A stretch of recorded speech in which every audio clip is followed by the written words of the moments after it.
Muy buenas tardes, amigos televidentes de Al Punto. Gracias por todos los días darnos ese apoyo por este canal Telefuturo, Canal 23, a un servidor, José Monero Avilán, y Ramón García, quien se encuentra cumpliendo con compromisos profesionales y personales fuera del país. Como cada tarde, a través de este espacio de 4 a 5, pues tratamos de compartir con ustedes los comentarios, los análisis de los principales temas acaecidos en las últimas horas, tanto en el ámbito nacional como en el ámbito internacional. Este lunes 17 es un lunes cargado de muchas expectativas, en el cual venimos de un fin de semana muy cargado de muchas actividades, como por ejemplo la UAS finalmente fue declarado ganador a la rectoría de esa alta casa de estudio, el doctor Iván Grullón, Iván Grullón es un dirigente del Partido de la Acción Dominicana, pero los que tenemos un poquito de conocimiento de la UAS, sabemos que difícilmente se puede hablar de un partido apabulló a otro partido, porque allí se dan unas situaciones que muchas veces no se dan en los procesos electorales nacionales, porque en la UAS se dan situaciones raras. Allí difícilmente una línea política se pueda imponer, porque aunque un partido diga yo apoyo a tal candidato, te encuentras que hay un dirigente de su partido, incluso de su propia dirección, que dice yo estoy con otro candidato. Pero no sucede en el PLD, sucede en el PRD también. Difícilmente un candidato, en este caso el PLD, y recordamos que es el segundo dirigente de importancia que en los últimos años ha alcanzado esa rectoría. El anterior fue Franklin Almeida Rancière, quien fue rector en 1987-90, y sin embargo ganó con una coalición, él de luego como dirigente del PLD, pero contó con dirigentes del PRD como Jesús de la Rosa, que fue el vicerrector académico, y Cayetano Rodríguez del Prado, que fue el vicerrector administrativo. En ese entonces solamente habían 2 vicerrectorías. Hoy nos encontramos con 4 vicerrectorías. Creo que ayer solamente se definieron 2 y las otras pues en un proceso de 7 días después ya de la comisión electoral dar con el ganador, entonces se celebran las elecciones de eso que faltan. La contendiente, la profesora Enma,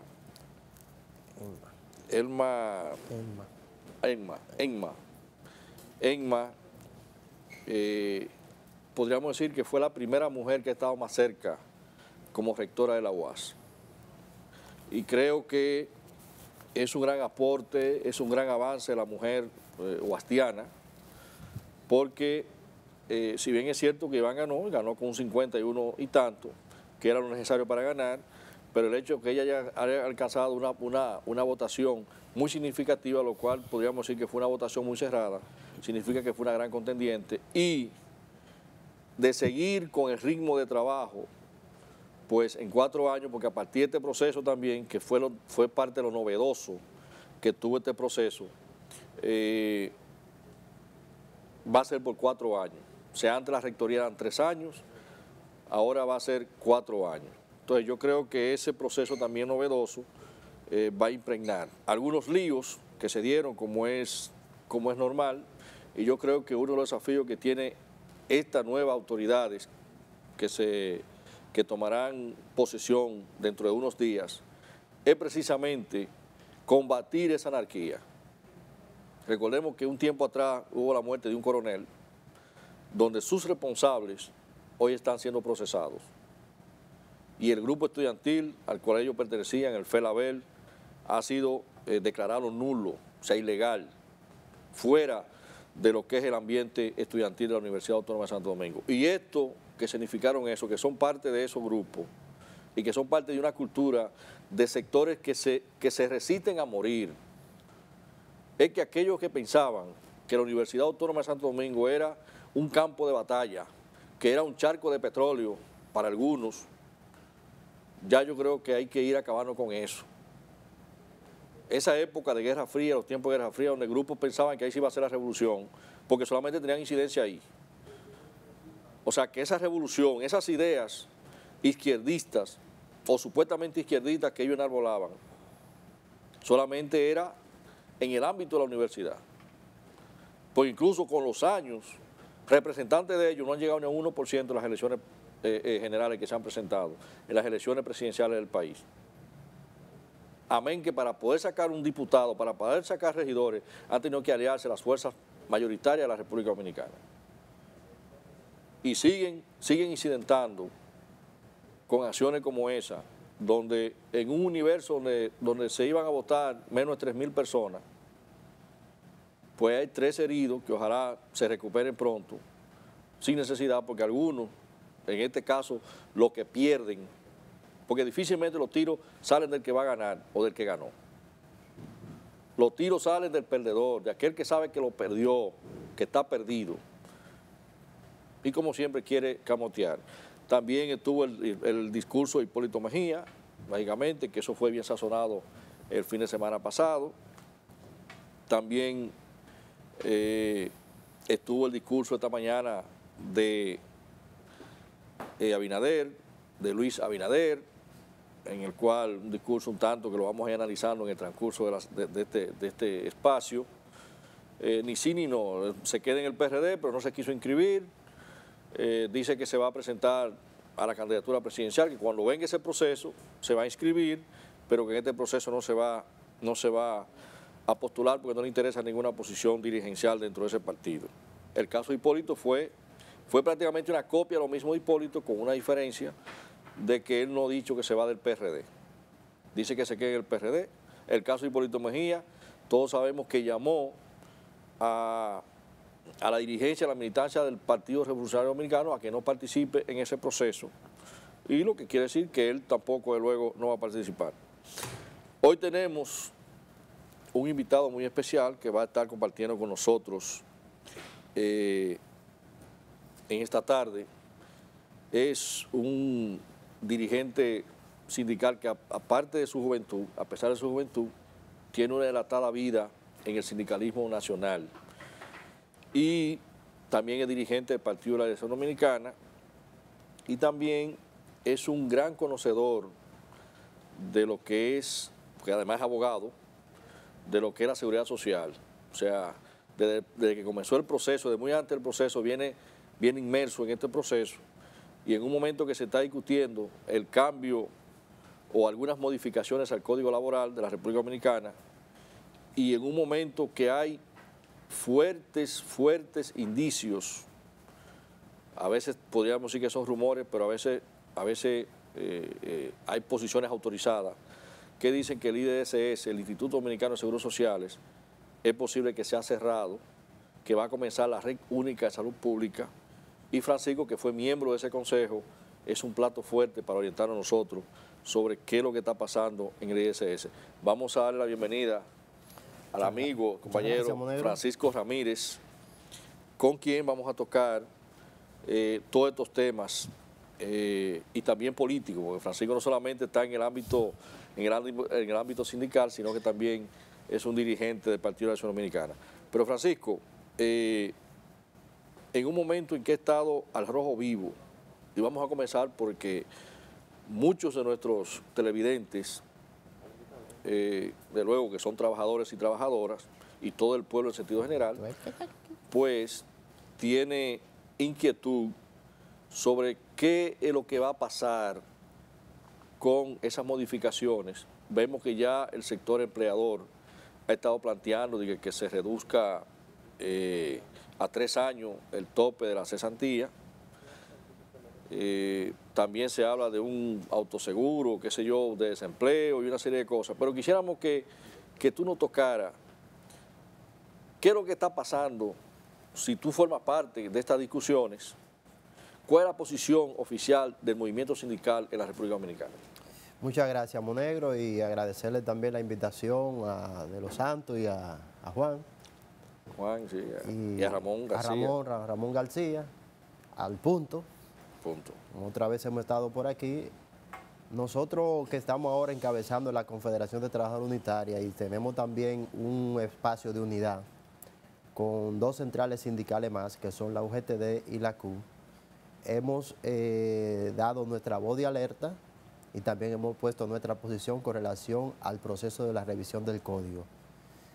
Y en esta semana que pasó estuvimos en el Ministerio de Trabajo reclamándole a través de la ministra de Trabajo al presidente de la República de que se aclare la situación, de que si haya habido algún acuerdo con el sector empleador con relación a la revisión del código.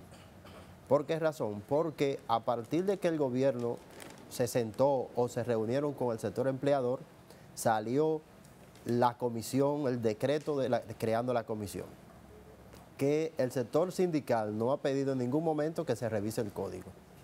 Quienes lo han pedido son los empleadores. Y los empleadores han mantenido una campaña de llevando su propuesta, sus intereses particulares con relación al Código de Trabajo, de querer eliminar el auxilio de cesantía y hasta hablan de bajar el tiempo para una licencia para una mujer embarazada, cosa descabellada. Y nosotros hemos dicho, y la sociedad lo está viendo, la comisión está creada, la comisión está haciendo un trabajo, de la comisión no ha salido nada. No ha salido nada. No, de la comisión que está trabajando en el Ministerio de Trabajo, no ha salido ninguna decisión, ningún documento en razón de lo que tiene que ver con el código. Entonces, pero nosotros... ¿Tripartita esa comisión? Se dice que es tripartita porque tienen del sector empleador, tienen del sector gobierno y tienen representantes o abogados que han sido allegados, son parte del sector sindical, que está en el caso de Joaquín Luciano.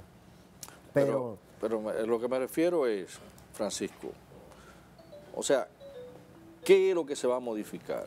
No se ha dicho nada de lo que se va a modificar. O sea, ¿qué es lo que se va a modificar? Porque tenemos por un lado el sector empleador que se ha estado quejando básicamente en 2 direcciones. Se ha estado quejando del tope de la cesantía. Ellos entienden como que es mucho dinero que va envuelto en la cesantía y segundo se ha estado quejando del marco legal. Ellos dicen que muchos abogados incluso han llevado a la quiebra a pequeñas empresas por el asunto del chantaje, una serie de cosas, de los sometimientos con el aval del Ministerio de Trabajo, todas esas cosas. Entonces, han estado manejando eso, incluso se han estado reuniendo con el gobierno, con sectores del gobierno, sobre esas cosas. Entonces, tanto el aspecto legal, que me imagino que ellos se están refiriendo a cuando tú eres desahuciado o cuando tú estás inconforme o te cancelan, qué sé yo, por lo general es que tú te defiendas y te auxilies de un facultativo, en este caso un abogado conocedor del derecho laboral. Pero lo otro es en cuanto a la cesantía. ¿Qué planteamiento le ha llegado a ustedes? Porque yo he escuchado las posiciones de Pepe, he escuchado las posiciones de Jacobo, la posición incluso de la CAS, de Gabriel de Río. ¿Qué es lo que se teme? ¿Qué es lo que se está tejiendo? Pues no quisiéramos que tampoco al sector trabajador se le venga un día con un palo acechado. Ese es el peligro que nosotros estamos tratando de evitar. Primero, con relación al código, nosotros, el equipo o el grupo de centrales sindicales que estamos unificadas, hicimos nuestra propuesta con relación al código.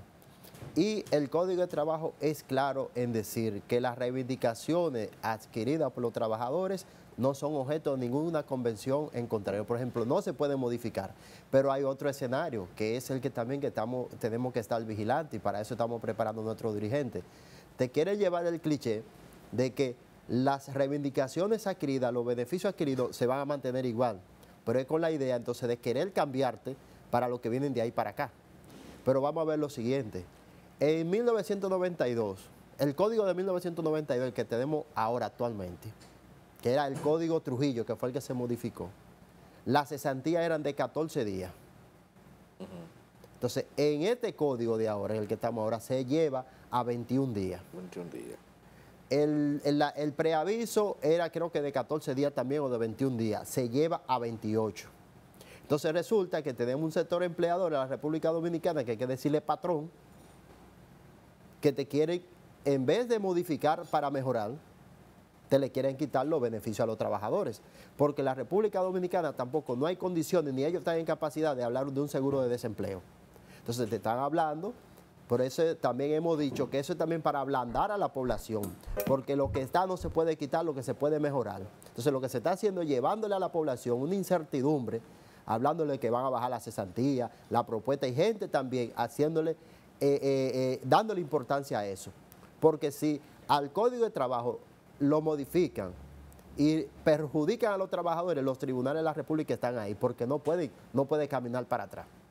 Nosotros como centrales sindicales estamos exigiendo, y le hicimos la propuesta, de que aquí debe haber un proceso de que se hagan más sindicatos, de que se cambie el sistema para constituir los sindicatos, de que se cambie el sistema, lo que tiene que ver con los pactos colectivos. Para una empresa o un sindicato poder discutir un pacto colectivo en una empresa, tiene que tener el 50% más uno de los trabajadores de la empresa. Y resulta que eso se pone cuesta arriba, porque la empresa siempre, el empleador, busca cómo evitar que eso se consiga. Y entonces nosotros hemos hecho una propuesta que donde haya un sindicato, ese sindicato discute el pacto colectivo.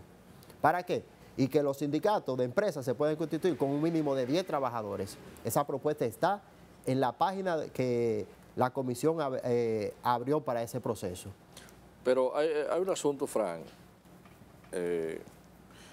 Estamos conversando con Francisco Ramírez, quien es un dirigente sindical de la Central Confederación de Trabajadores Unitario, la CENUS. CTU. CTU. ¿Pero tú eras del CENU también? Era del CENU, Era pero CENU. sí. O sea, te fuiste. Me hicieron que me fuera. Pero ¿por qué están tan divididos los trabajadores? Eso es parte del problema por lo que estamos pasando. Por eso han perdido fuerza. Sí, y por eso usted ve que vemos ahora los empleadores fijando posiciones. Y en vez de poner la posición de nosotros, solamente le estamos haciendo reacción a la posición de ellos. Reacciones. Pero mira, se habla de que del modelo, que un cambio, esos son los trabajadores y algunos comentaristas, e incluso economistas hemos escuchado, que el Código Laboral es una retranca para el desarrollo económico de la República Dominicana. Eso plantean por un lado. Ya te dije el asunto legal, básicamente, que eso no le veo asidero, básicamente, porque se supone que son parte. Si un trabajador va a quejarse allí, pues luego los empleadores tienen sus abogados.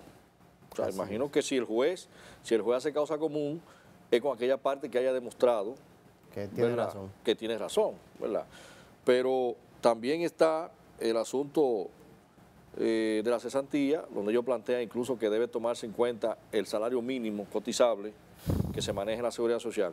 Quiero que me toque ese aspecto de qué consiste eso, esa propuesta, el asunto del modelo, en qué impactaría el cambio en el modelo económico, pero vamos a hacerlo después de unos compromisos comerciales. Quédense con nosotros, que en breve estaremos con más de Al Punto con ustedes.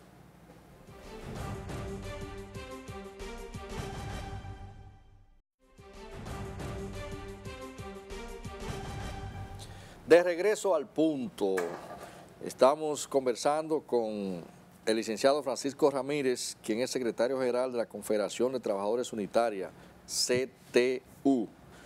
¿Tú sabes quién fue el que sembró la chispa para formar esa CTU? ¿Sabes quién era? El profesor Juan Bosch. Está claro. El profesor Juan Bosch, que recuerdo que estaba la CTM, y estaba Jacinto de los Santos, un prominente dirigente del PRD. La UGTD y compañía. Y había una resistencia en los dirigentes sindicales parciales del PLD porque no querían que se diera el repaso. Y él decía que no quería morir sin ver una sola central de trabajadores unitarios, pero no lo logró. Se formó la CTU, pero no fue así. Pero fue formándose la división dentro de su seno, como es típico en una sociedad como la nuestra, subdesarrollada, que el individualismo, el populismo, el clientelismo, el querer yo ser el primero, difícilmente pueda formar el sector sindical un núcleo unitario. Bien, Francisco, decíamos ahorita de las posiciones que se vienen discutiendo y que yo diría que se está explicando muy poco a la población, porque aunque una persona, mira, toda persona, todo individuo, sea empresario o sea trabajador o no trabaje o lo que sea, está vinculado a un trabajo. Porque aquel que no trabaja, trabaja a su padre o trabaja a su madre, o ambos a la vez, o trabaja un hermano, o trabaja el tío.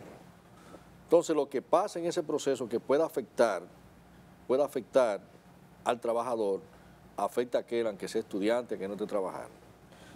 Nos gustaría que nos diga la propuesta que ellos hacen de que sea, no sé si sean en base a 3 años y que se calcule en función del salario cotizable, salario mínimo cotizable, porque son términos que los que conocen, manejan estos asuntos de la seguridad social y estos asuntos económicos, saben lo que es un salario cotizable, pero la gente común, que no está adentrado en estos asuntos de la seguridad social y del código laboral, no maneja eso. Sobre esa propuesta, ¿cuál es la posición del sector sindical? Mira, primero, tú ahorita, antes de la pausa... o sea, ¿qué significa reducirlo a 3 años? Mire, vamos primero a lo que significa lo que están pidiendo algunos sectores del sector empleador o patronal, de que modificar el código, dice que por la competitividad y para el desarrollo, todo falso, todo mentira. El código de trabajo, y ningún código en el mundo está diseñado para competir, ni para crear empleo, ni para nada en particular de ese tipo. Los códigos son para la relación jurídica entre un sector y otro. El código lo que hace es que traza el marco jurídico para el empleador y el empleado. Nada de desarrollo ni de procrear nada. Eso no crea empleo ni crea nada. Entonces también la parte que están hablando con relación a la cesantía, lo que le hemos dicho y o sea, ¿qué plantean ellos? Lo que nosotros hemos planteado, no, es que nosotros, por ejemplo, como trabajadores no podemos coger el discurso de lo que está planteando el sector empleador. El gobierno creó una comisión. La comisión está trabajando en el Ministerio de Trabajo. La comisión de ahí no ha salido nada todavía. De ahí no se sabe qué hay. La comisión no ha dicho, esta es la propuesta que hay para esto, porque la comisión está trabajando con las propuestas que le entregaron los sectores, que a través de su portal le registraron y que a través por escrito le llevaron. Entonces, nadie sabe lo que hay ahí dentro. Lo que está pasando es que hay sectores empresariales que quieren ablandar a la población, llevándole su propuesta para entonces querer forzar una negociación. Y lo que hemos dicho, el gobierno y el partido de gobierno no pueden jugar con eso. Los trabajadores de la República Dominicana no pueden caminar para atrás. El Código de Trabajo establece conquista y no es que llevemos la conquista que tenemos y la paremos ahí para lo que ya se la ganaron. No podemos inventar con eso. La cesantía es un privilegio de los trabajadores y de la única forma que eso podría cambiarse, o eso puede mejorarse, pero no eliminarse. Es un derecho que tienen todos los trabajadores. Y otra cuestión que están queriendo llevarle a la población, a la sociedad, otra mentira. El Código de Trabajo no es excluyente. El Código de Trabajo abarca a todo el que trabaja, no importa cómo esté trabajando en el sector privado. Aquí hay 2 leyes laborales.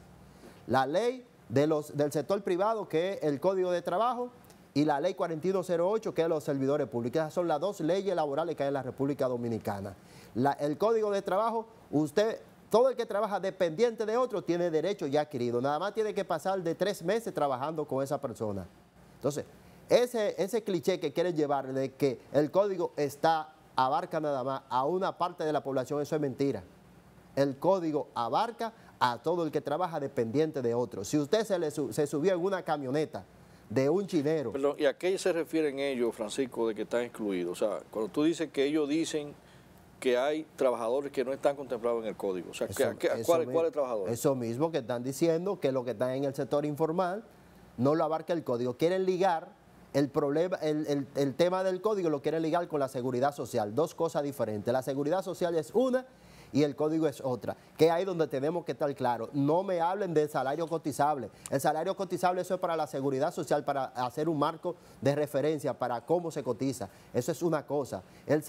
Como se trabaja en el código de trabajo es otro escenario, que es, si usted está trabajando con una persona y esa persona está produciendo beneficio con su trabajo y al final quiere desprenderse de usted, no es verdad que después que usted se pasa 1 año, 2 años trabajando con una persona que ponga una empresa pequeña como sea, que usted entonces venga y le diga, no, vete, usted tuvo beneficio de ese trabajo. Y aquí hay muchísimo trabajo de pequeños que tienen beneficio. Entonces, no importa que el que tenga una pequeña empresa o el que tenga un negocio o el que trabaje de manera independiente no esté registrado en el registro en los impuestos para pagar impuestos. Eso no tiene que ver nada con eso. Pero el asunto que ellos dicen, Francisco, perdón, excúsame, que ellos dicen que el asunto de los pensionados, al pensionado se le da cesantía y se le da también la pensión. ¿Cómo es ese asunto? Porque yo he visto que lo han querido ligar. Es que ellos están confundiendo a la población y por eso Porque decimos, supone que el que tiene una pensión no tiene derecho a una liquidación, porque su pensión es después que tú terminas tu edad productiva y para eso tú has aportado. Ahora, lo que tú estás aportando es suficiente para que haya una cesantía y una pensión a la vez en la República Dominicana. no, es que lo de la pensión, es que ahí pasa lo siguiente, no nos pueden ligar la pensión con la cesantía, porque la pensión, eso es su acumulación que usted lleva, su capitalización individual. La cesantía es otra cosa.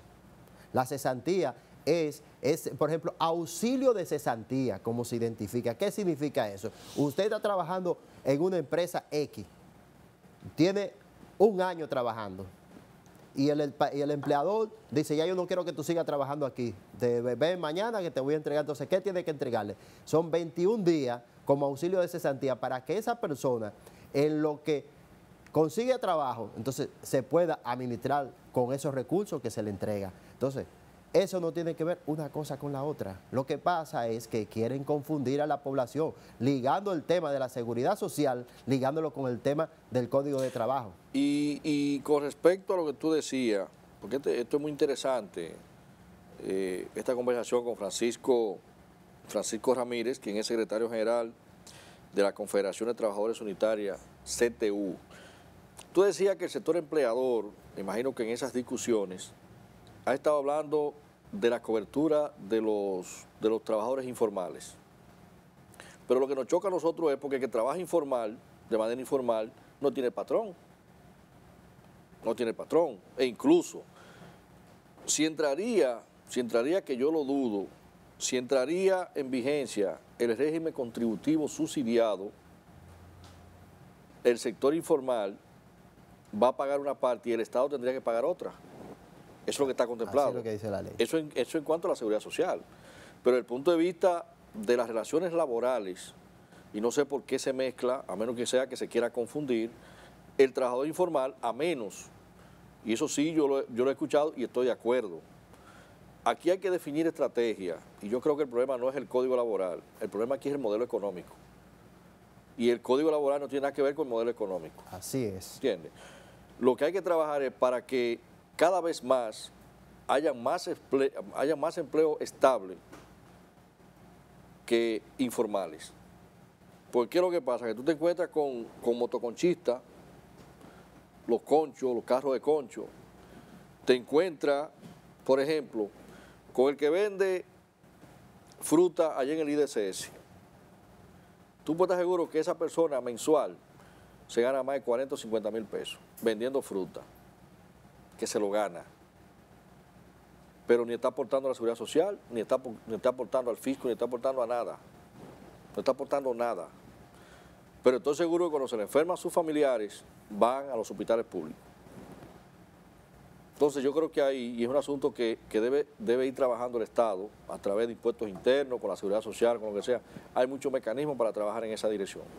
Bien, en esa parte, mira, hay una cuestión que se ha dicho, y lo han reclamado, por ejemplo, la parte de que el Código de Trabajo no es para crear empleo, eso ya lo han justificado varias veces los juristas que ya conocemos, Julio Aníbal Suárez, Alburquerque, el mismo Luciano y el compañero o el jurista de Santiago, Cerrulle, lo han dicho en escenario que el código no está diseñado, ni hay código para crear empleo ni para competitividad.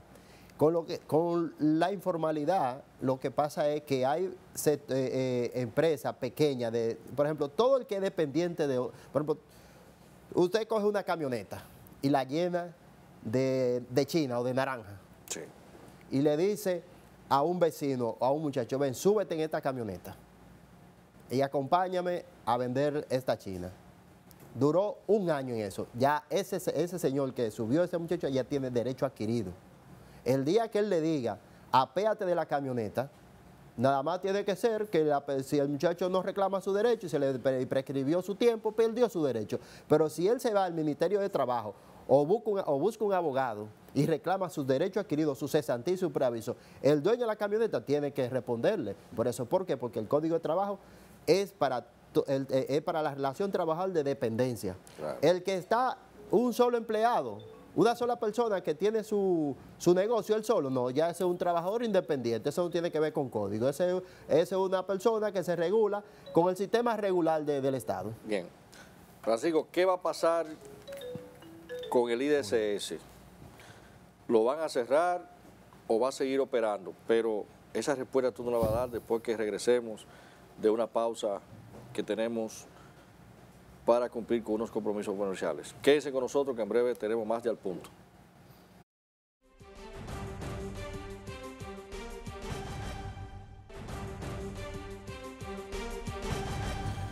De regreso al Punto, en el aire, por este Telefuturo Canal 23. Estamos conversando hoy con Francisco Ramírez, un amigo, abogado, colega, y quien es secretario general de la Confederación de Trabajadores Unitarios, CTU.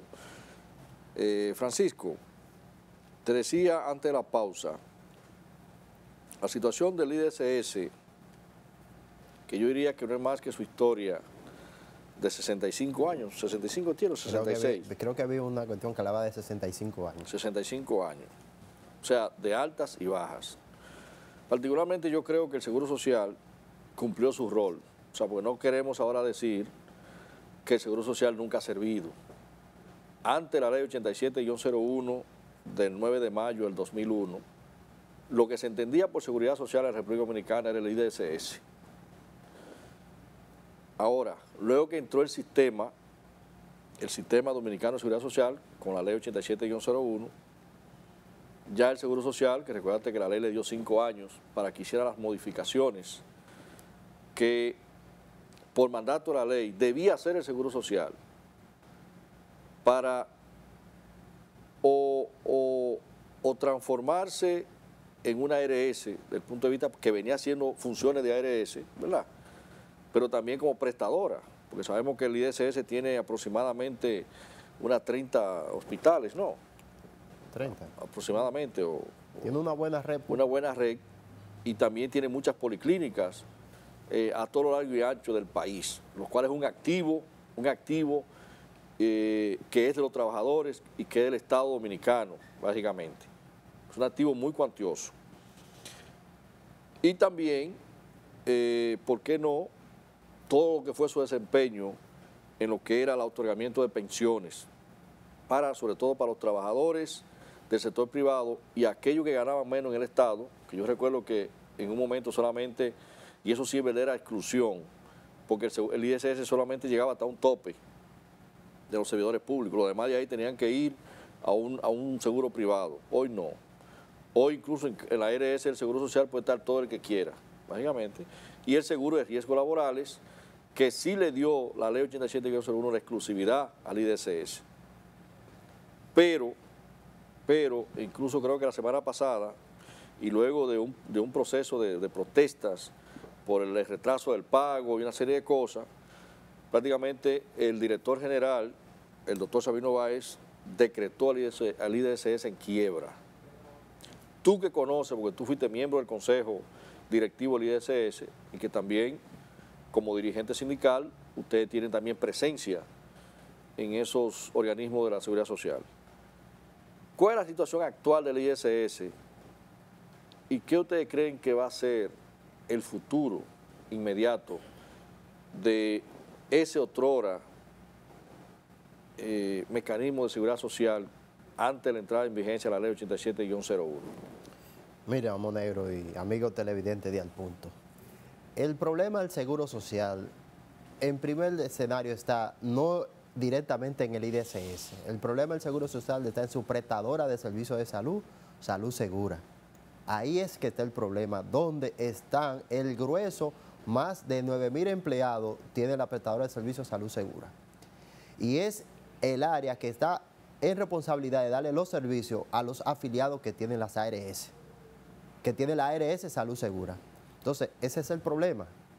El Seguro Social no se ha adaptado, la prestadora de servicios de salud no se ha adaptado a lo que tiene que ver con el sistema de seguridad social, con el Seguro Familiar de Salud. El conjunto de nosotros, de las 3 centrales que estamos trabajando sobre la seguridad social y sobre el código en el desarrollo de la unidad. Iniciamos una campaña que tiene que ver con el servicio de atención primaria del Seguro Familiar de Salud. Si el Seguro Social le da a sus afiliados, a través de su red de prestadora, el servicio de atención primaria y salud preventiva, y ese personal que está dentro de la institución trabaja alrededor de ese escenario, de esa realidad que tiene, el Seguro Social mejoraría, porque ese es el gran problema. Y en esta semana me informaron, no lo pude ver, pero me dicen que, y se dice, por ejemplo, que una persona que fue superintendente de salud y riesgos laborales, que fue el doctor Desfilló, definió que el problema del Seguro Social está entre los empleadores y el sector sindical que hay dentro del Seguro Social, que no es nada más lo que está en el Consejo, porque no han entendido que el Seguro Social tiene que dar servicio y hay que hacer sacrificio para que pueda dar el servicio a sus afiliados. La prestadora de salud del Seguro Social está llamada a ser el mecanismo o el instrumento de equilibrio del sistema de salud de la República Dominicana, pero como está, no se ha podido desarrollar. Entonces, por eso es que tenemos todas estas dificultades. Si el Seguro Social, a través de sus redes prestadoras, que tiene muchísimas policlínicas y que tiene hospitales y consultorios, le diera servicios a sus afiliados, garantizándole un nivel de atención más personalizado, más limpio, más digno, la cosa fuera otra. Pero el personal que tenemos en el Seguro Social está más empeñado en cobrar el salario, en recibir el beneficio del salario y no dar el servicio. Y somos responsables, lo decimos y sabemos por qué lo decimos. El Seguro Social, a través de su prestadora de servicios de salud, debe dar mejor servicio. Y nuestro compañero y todo el que está trabajando alrededor de la prestadora de servicios de salud, ponerse a disposición de lo que tiene que ver con ese desarrollo. Porque la ARL Salud Segura no tiene problema. La ARS Salud Segura no tiene problema porque esa es la que tiene la cartera de afiliados y las estancias infantiles tampoco tienen problema. El problema está en la prestadora de servicios de salud que no puede brindarle los servicios a los afiliados y crea como consecuencia de que haya inconformidad en los trabajadores afiliados al Seguro Social. Sí, pero hay un asunto, Francisco. Mira, si hay algo que tú decías, valga la redundancia, el doctor Desfilló, que fue el primer superintendente de seguro y riesgos laborales, hay un problema que es el Consejo. Yo te lo digo con toda honestidad, o sea que yo tuve 9 años en la ARL y tanto lo decía el doctor Matos, que ha hecho de la Administradora de Riesgos Laborales una institución estable, una institución rentable, una institución que da un servicio óptimo a la altura de cualquier ARL, ARP en el caso de Colombia, y en México, donde sea. O sea, básicamente ahí no hay problema. El problema está en la gestión de salud en sentido general.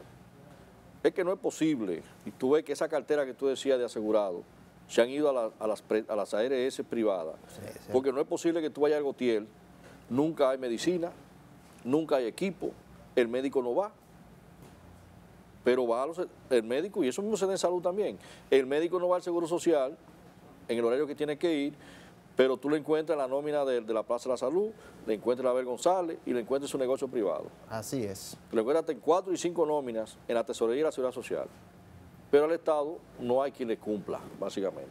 Entonces es un problema del modelo, el modelo. Y creo, Francisco, que el único que debe tener poder de veto debe ser el Estado. porque el Estado es el garante de la aplicación de la ley 87-01 y el sostén económico en cualquier eventualidad. Ese es otro tema. Otro tema medio que largo. es bastante largo, nos están haciendo señas que ya... nos queda todavía... Bueno, entonces vamos a hacer una pausa y vamos a tocar esa parte cuando regresemos. Quédense que en breves minutos volvemos con los minutos finales de Al Punto. Ya regresamos.